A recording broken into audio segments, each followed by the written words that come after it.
Astaghfirullah. Negeri tersebut negeri yang luar biasa. Tapi setelah kedua kalinya dia datang ke negeri tersebut, rupanya negeri itu hancur berantakan. Seolah-olah Uzair ini tidak percaya. Makanya dia termenung melihat negeri yang hancur, seolah-olah dia mengatakan, mungkinkah Allah mengembalikan negeri yang hancur ini? Ibaratnya Suriah hari ini kan, dulu negeri yang sangat indah, tiba-tiba kemudian perang, akhirnya menjadi negeri yang mati, bangunannya roboh. Seolah-olah kita katakan, kapan Suriah bangkit seperti semula? Begitulah perasaan Uzair ketika melihat hancurnya Palestina. Ma'asyiral muslimin yang dimuliakan Allah Azza wa Jalla, dari sini cerita Al-Quran dimulai. Jadi Uzair termenung ketika terik matahari, maka Uzair pun mencari perlindungan. Di situ ada sebuah gua kecil, masuk dia ke gua itu. Kemudian dia pun menyandarkan, merebahkan badannya, makanannya ditaruh di sampingnya, roti kering, kemudian perasan air, atau kita mungkin bahasa kitanya jus gitu ya, ditaruh di sampingnya. Kemudian himarnya, keledainya ditambatkan di pintu gua, dan dia pun merebahkan badannya seolah-olah berfikir, kenapa bisa negeri yang dulunya indah, cantik, habis rata berantakan dengan tanah sampai ke akar-akarnya. Dari sini Allah Subhanahu wa taala tidurkan Uzair selama 1 abad. Allah berfirman, "Au kalladzi marra 'ala qaryatin wa hiya khawiyatun 'ala urushiha."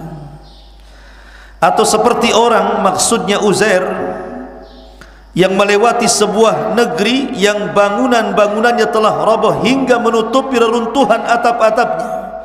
Betul-betul habis bangunan itu, rata dengan tanah, hancur sampai ke akar-akarnya. Sehingga Uzair termenung melihat negeri yang dulunya indah menjadi hancur berantakan. Dia pun mengatakan, qala anna yuhyi hadihillahu ba'da mautiha. Bagaimana mungkin Allah menghidupkan kembali negeri ini setelah hancurnya? Tentu ini bukan keraguan Uzair kepada Allah, tidak. Uzair seorang nabi. Ada juga mengatakan rajulun saleh, seorang yang saleh. Ini hanya hati yang bicara. Uzair tidak ragu dengan Allah mampu menghidupkan, cuman dalam waktu sekejap. Mungkinkah Allah menghidupkan kembali negeri yang sudah hancur? Dari sini Allah Subhanahu wa taala ingin membuktikan bahwa Dia ala kulli syai'in qadir, atas segala sesuatu maha mampu. Mau menghancurkan kota, mau membangun kota, Allah maha mampu. Maka Allah katakan, fa amatahu Allahu mi'ata amin thumma ba'atha. Tiba-tiba Uzair pun ditidurkan Allah selama 1 abad. Ada yang mengatakan bahwa ketika itu Uzair di usia 40 tahun ditidurkan. Kemudian setelah dia ditidurkan 1 abad, ketika dia bangun otomatis usianya sudah bertambah kan, 140 tahun. Artinya sudah tua. Akan tapi yang 100 itu tetap saja ketika dia dibangunkan oleh Allah, badannya seolah-olah masih usianya 40 tahun, masih bugar, masih segar, masih muda gitu. Sama dengan Isa bin Maryam ini diangkat di usia 32 tahun ke langit. Ada yang mengatakan 34. Tapi di langit bukan berarti kemudian tua, karena kan Isa kan lama di langit dan akan turun di akhir zaman kan. Tidak, dia turun sebagaimana naiknya. Begitu juga Ashabul Kahfi. Jadi tidurnya itu tidak dianggap gitu ya. Lah Uzair ini ketika terbangun berarti usianya 140 tahun, 1 abad lebih. Lah ketika itulah, ketika dia terbangun, Allah utus malaikat berbentuk manusia. Kemudian bertanya, kam labista ya Uzair, berapa lama kau sudah tinggal di gua ini? Berapa lama? kam labista.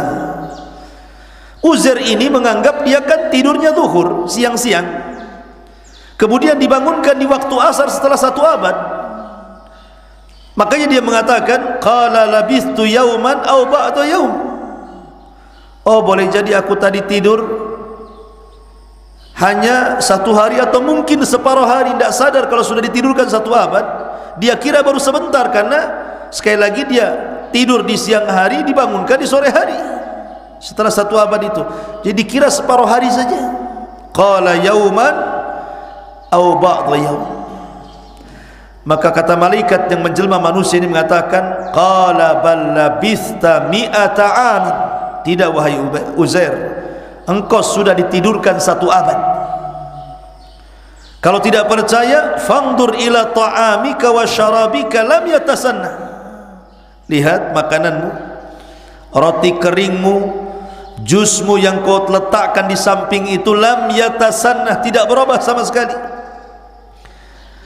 Okelah, yang namanya makanan, minuman tidak bisa dijadikan tanda karena tidak ada ruh. Tapi lihat, Allah akan jadikan sebuah pertanda, wangzur ila himarika walinaj'alaka ayatan linnas. Tapi lihat keledai itu. Jadi Uzair melihat makanan tidak ada yang berubah sama sekali. 100 tahun itu makanannya, minumannya tidak ada berubah sama sekali. Tapi diperlihatkan keledai, keledainya sudah nggak ada. Yang ada hanya tulang-tulang saja berserak-serak di pintu gua itu. Di sini Allah hendak menjadikan Uzair sebuah tanda-tanda kekuasaan Allah. Allah mampu menghidupkan benda yang mati. Apa yang terjadi? Wandur ilal idham kaifa nunsizuha thumma naqsuha lahma. Uzair melihat tulang-tulang itu, tulang-tulang keledai yang sudah berserak di depan gua itu. Tiba-tiba Allah rangkai kembali tulangnya di hadapan Uzair.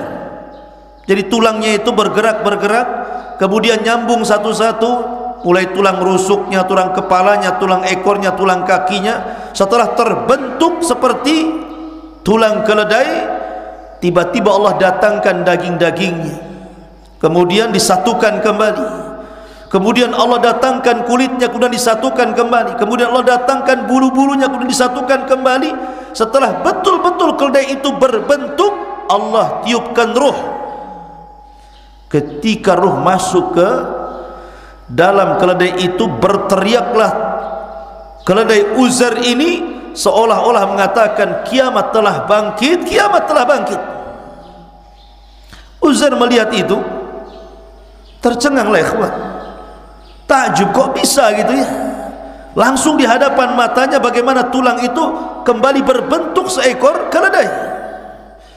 Dari sini Allah mengatakan falamma tabayyana lahu qala a'lamu anna Allah ala kulli syai'in qadir.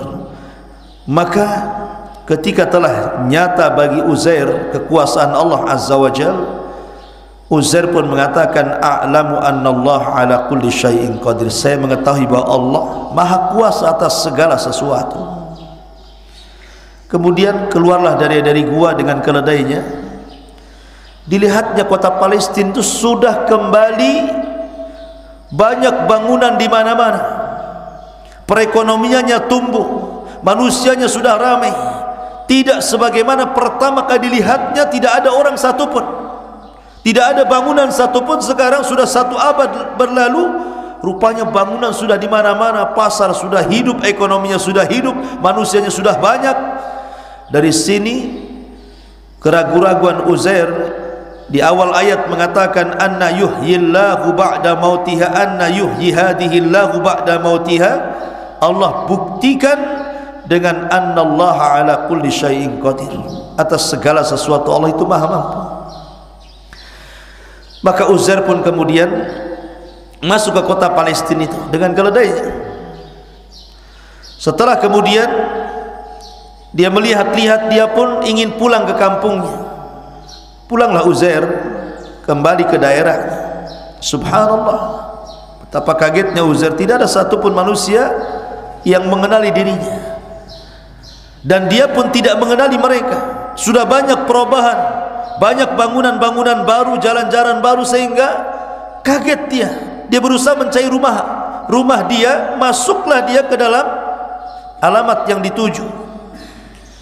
Ketika masuk ke rumahnya, dia kaget karena tidak ada orang yang dikenalinya, kecuali ada seorang ajuz, seorang kakek, seorang nenek yang sudah tua renta, usianya sudah 120 tahun. Rupanya dia budaknya Uzair ketika Uzair meninggalkan rumah usianya 20 tahun, sehingga sekarang sudah usianya 120 tahun, sudah nenek-nenek. Sementara Uzair masih muda masalahnya dan buta. Kemudian ketika dia mengatakan kepada nenek tersebut, mungkin bahasa kitanya, "Nek, benar ini rumahnya Uzair?" Tiba-tiba nenek ini mengatakan, diingatkan kembali kepada Uzair dan mengatakan, "Uzair sudah keluar 100 tahun. Mungkin dia sudah mati. Kau mencari orang yang salah." Akhirnya Uzair mengatakan kepada ajuz ini, dia mengatakan, "Nek, ana Uzair, saya Uzair." Kata nenek tersebut, enggak yakin. Kalau engkau adalah Uzair, Uzair itu mustajabud doa. Dia orang yang doanya pasti diijabah. Kalau memang engkau adalah Uzair, tolong berdoalah kepada Allah untuk menyembuhkan kedua mataku yang buta dan aku bisa sembuh dari strokeku sehingga aku bisa berjalan. Akhirnya Uzair pun berdoa kepada Allah, diusapnya wajah nenek tersebut, tiba-tiba bisa melihat. Kemudian diusap seluruh badannya, tiba-tiba bisa bergerak. Ketika dia melihat Uzair dengan kedua matanya, dia berteriak dan mengatakan, "Ha huwa Uzair, ha huwa Uzair." Inilah Uzair, inilah Uzair. Akhirnya manusia berkumpul di mana-mana. Kemudian mereka pun meminta Uzair untuk membacakan Taurat kepada mereka. Maka sejak itulah Uzair mengajarkan Taurat dari hafalannya kepada Bani Israel, yang berujung akhirnya Bani Israel menuhankan Uzair. Wa qalatil yahudu Uzair ibnullah wa qalatin nasara al-masih ibnullah dzalika qauluhum bi afwahihim yudhahiuna qaulal ladzina kafaru qatalahumullahu anna yufakun. Berkata orang-orang Yahudi, Uzair itu anak Allah. Kenapa disebut anak Allah? Karena Uzair itu mampu menghafal Taurat masalahnya. Nabi Musa saja tidak hafal Taurat, dia berdakwah dengan papannya. Tapi Uzair ini mampu menghafal Taurat ketika Taurat hancur tak berantah kemana. Dia sanggup menghadirkan Taurat dengan hafalannya, betul-betul sempurna. Sehingga orang-orang Yahudi mengatakan, jangan-jangan Uzair itu anak Tuhan katanya. Makanya kemudian mereka mengatakan Uzair itu anak Tuhan. Wa qalatil yahudu Uzair ibnullah. Sementara orang-orang Nasrani mengatakan Al-Masih Isa bin Maryam justru anak Tuhan. Itulah perkataan mirip seperti orang-orang musyrikun. Qatalahumullahu anna yufakun. Semoga Allah binasakan mereka. Betapa jeleknya ketika mereka membuat kedustaan. Inilah kisah di antara kisah-kisah Uzair. Ada yang mengatakan Uzair sekarang kuburannya berada di kota Uzairiyah, sebelah timur Quds. Di sana ada masjid namanya Masjid Uzair. Ada juga yang mengatakan bahwa kuburan Uzair itu di sebuah tempat namanya Muhafadhatul Imarah, sebuah kota yang disebut dengan Imarah sebelah barat Irak. Wallahu alam.